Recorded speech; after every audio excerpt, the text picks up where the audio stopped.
Firstly, let me say what an honor it is to be here, and my thanks to Dignity SA and to Lee for allowing me the opportunity to be here and to soak up all the knowledge and to be with people whose names I've read about and who are genuine heroes to me.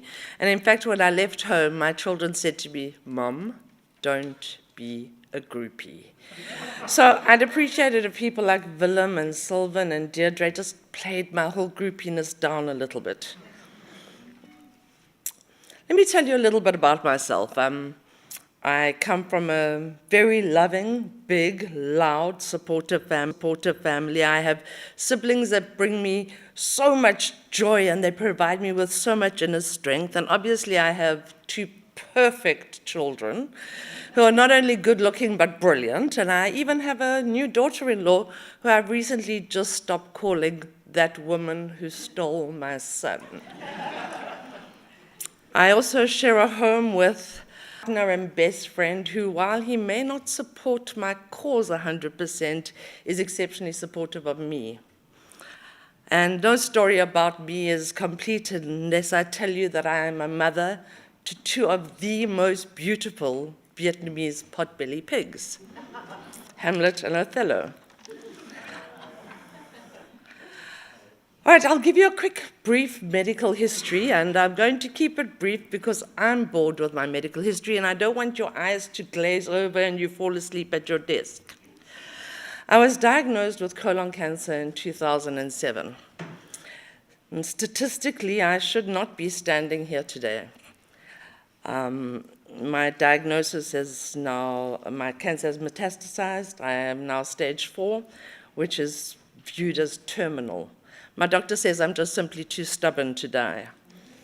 I've had many, many courses of IV chemos with many, many different cocktails. I have surgeries that have taken out tumors in parts of my body that, in our house we say, let's don't talk about the inside stuff, but I don't have much of that left.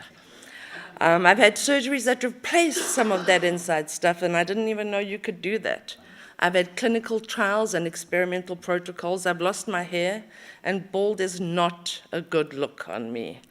And in other protocols, I've kept my hair. I've gained weight from medication, and I've lost weight from the side effects of medication and just being simply ill.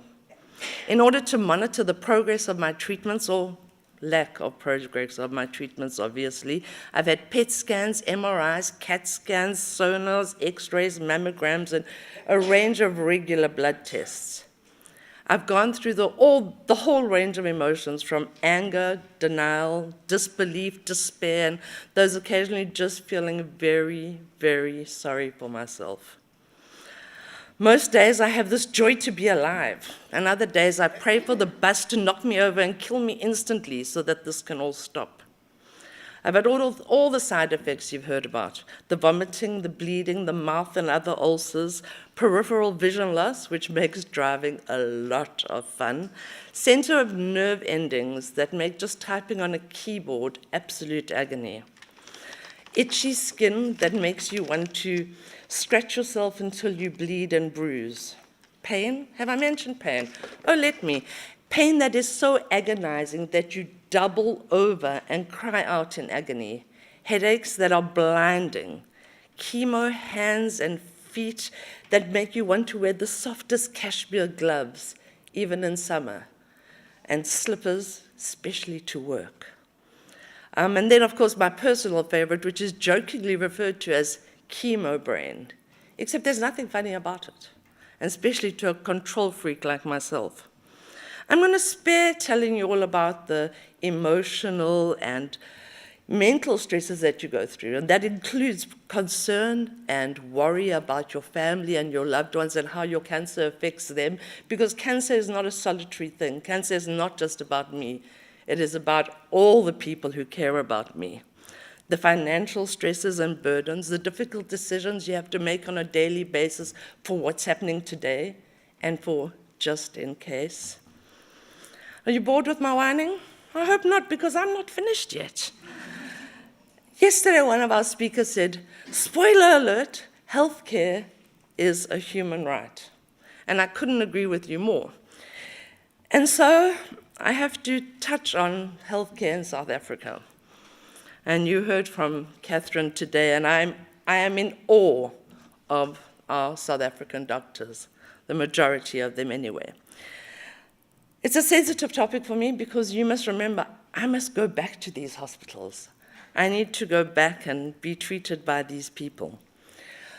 When I received my diagnosis, I took my medical information and I rushed off to our nearest private hospital and I gave them all my stuff. And I said, and so when could I start treatment and what would you need from me?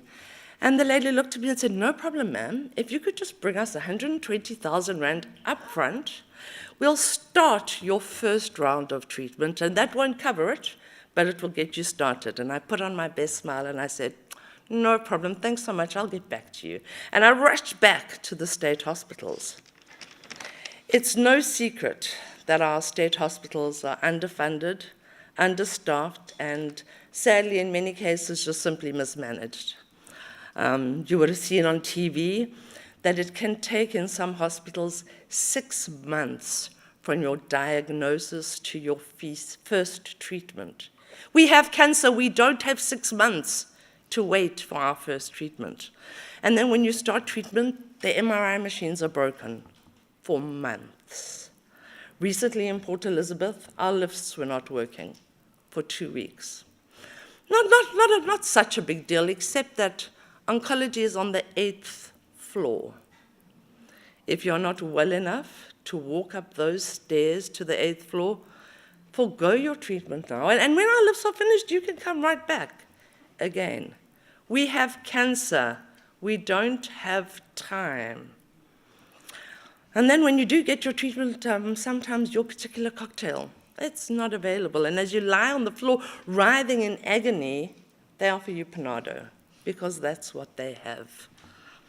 I rushed off to hospital for one of my scheduled surgeries with my own linen under my arm, because you must take your own, and my mug and my cup and my cutlery and all my things, and I'd geared myself up and I waited to be admitted, and they said, oh, so sorry, we don't have a bed for you.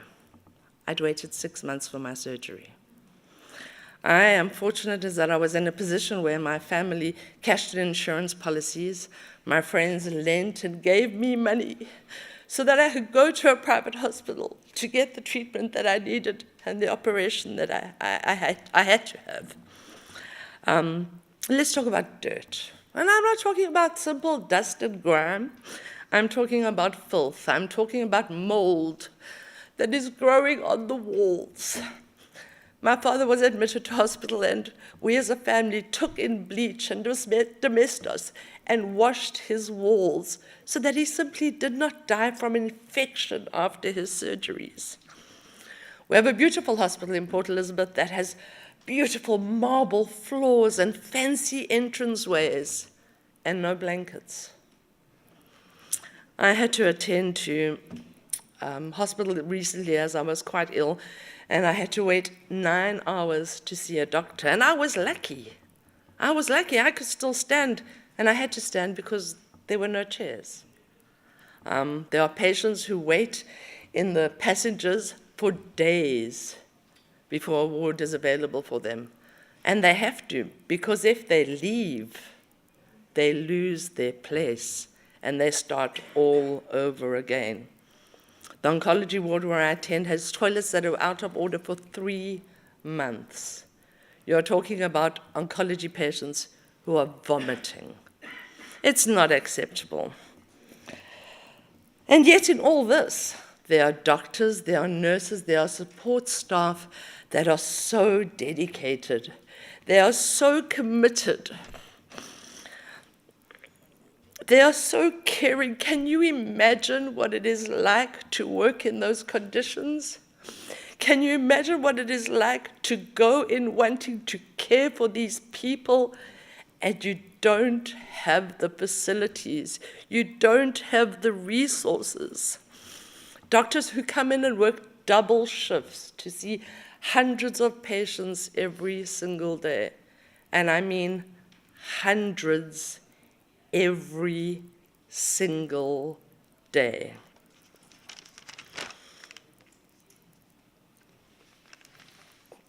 Our healthcare needs a serious shake-up. And I was so overjoyed to meet Deirdre Carter yesterday that I was all, I now call her my new BFF.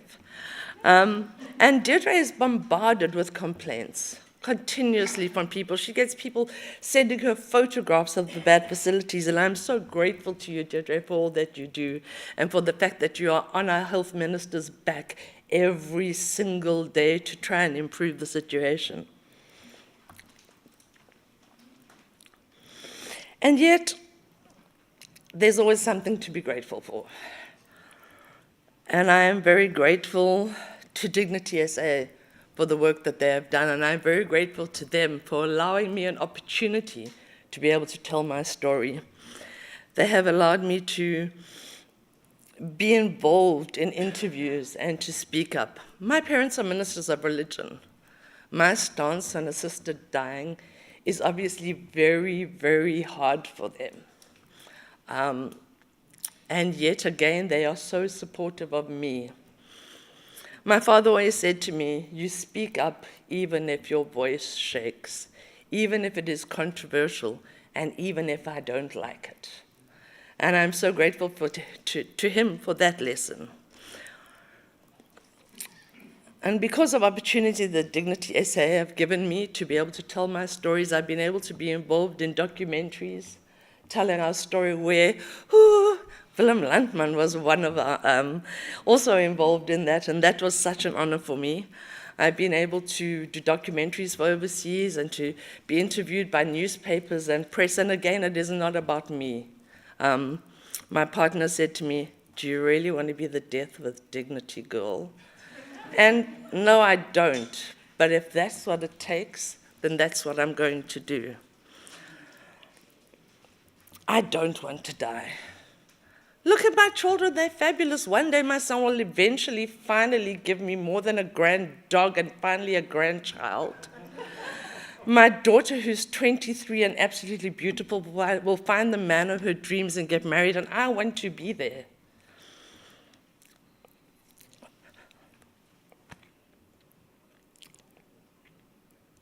I'm sorry. I am dying. I am fortunate that I'm still in a position where I can stand here today, where I can still speak to people, and I can still do so much, and I have to learn that I am doing less and less every day. I have to learn to slow down and let go a little bit. I've had to learn to accept, and it is very hard, that the books on my bookshelf do not have to be in height order according to genre. Which is very hard for me because I now can't sit in front of my bookshelf because it'll drive me absolutely crazy. And so I take those opportunities to rather go and nap. I have who I have entitled the world's best oncologist, who has gone beyond and above anything I believe that any doctor does for anyone, who listens to me on, and who, when he told me my terminal diagnosis, he said to me, Carol, how do you want to do this? What do you want to do? How can I help you get through this?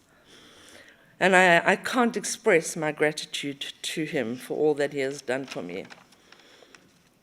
I've met so many incredible people who are so brave that they take my breath away. People who face obstacles so much greater than I do. And people often say to me, oh, you're so brave. I'm not brave. I'm not strong. I'm not stronger than anyone else. I cry, I complain, I worry, I stress, but I breathe and I laugh and I smile and I do what I have to do to get through every single day, just like everyone else does. And so on Monday, when I head off to the hospital to see my doctor and to be poked and prodded and scanned and have blood drawn, I hope that he will be able to give me some news, to give me something that will help me to continue my life with dignity. But when that pain becomes unbearable, when the financial and emotional burden on my family and my friends becomes too much, when the loss of dignity for me is inconceivable, and when I am no longer me, I want the option of choosing to die at a time, place, and manner of my choosing. Being surrounded by the friends that I love, after being able to say calmly and peacefully goodbye to my loved ones and friends, I was thinking perhaps some Ed Sheeran playing in the background, and I want to be able to leave the way I have lived, on my terms. And I want to thank each and every one of you for all the work that you have done in your countries to allow this to happen for those people there, and for the opportunity that we in South Africa can learn from you so that we can change the law here in our country to make that available for all South Africans. But until then, I'm alive, I'm here, and today is a good day. Thank you very much.